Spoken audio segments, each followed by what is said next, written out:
ministre, je voudrais à mon tour vous remercier d'avoir répondu à notre appel, comme vous le faites toujours, à ce point de presse de la coalition des plateformes et des partis politiques de l'opposition. Voilà, point de presse relatif au dialogue politique. Comme vous le savez, le vendredi 18 décembre 2020, le gouvernement a invité les partis d'opposition à la reprise du dialogue politique. La coalition des plateformes et des partis politiques de l'opposition a décidé, au cours d'une séance de travail organisée à cet effet le dimanche 20 décembre 2020, de se rendre à cette rencontre pour écouter, décider de la ligne de conduite pour la suite des travaux et rappeler ses revendications comme annoncé par le président Henri Konan-Bédié lors de son adresse à la nation le mercredi 9 décembre 2020. La séance de démarrage des travaux du dialogue politique a eu lieu le lundi 23 décembre 2020 à la primature. Au cours de son discours inaugural, M. le Premier ministre a indiqué que ce dialogue visait les réglages à faire pour une série consensuelle par l'adoption de mesures concertées permettant des élections transparentes et crédibles. La création d'un environnement politique apaisé à travers une concertation fraternelle.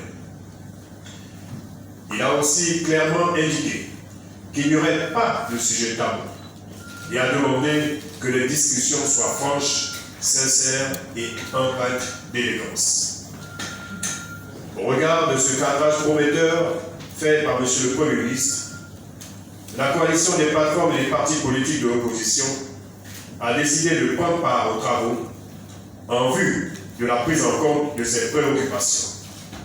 Il s'agit entre autres de l'élargissement du cadre de discussion à tous les acteurs politiques dans le cadre d'un dialogue national inclusif, de la relecture de la loi organique et du code électoral, de la prise en compte des arrêts de la Cour africaine des droits de l'homme et des peuples sur la commission électorale indépendante, de la libération des prisonniers politiques et militaires, du retour de tous les exilés politiques avec à leur tête le président Laurent Gbagbo, le Premier ministre Soro Guillaume, le ministre Charles Blégorier et le maire Agossi Belge, et enfin de la cessation des poursuites à l'encontre des membres de l'opposition.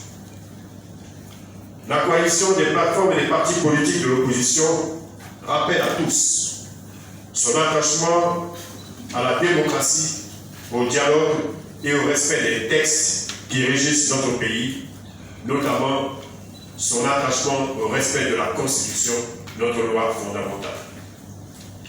Elle demande aux militants, aux militantes, aux sympathisants et au peuple de Côte d'Ivoire de lui faire confiance et de rester mobilisés et à l'écoute. Je vous remercie.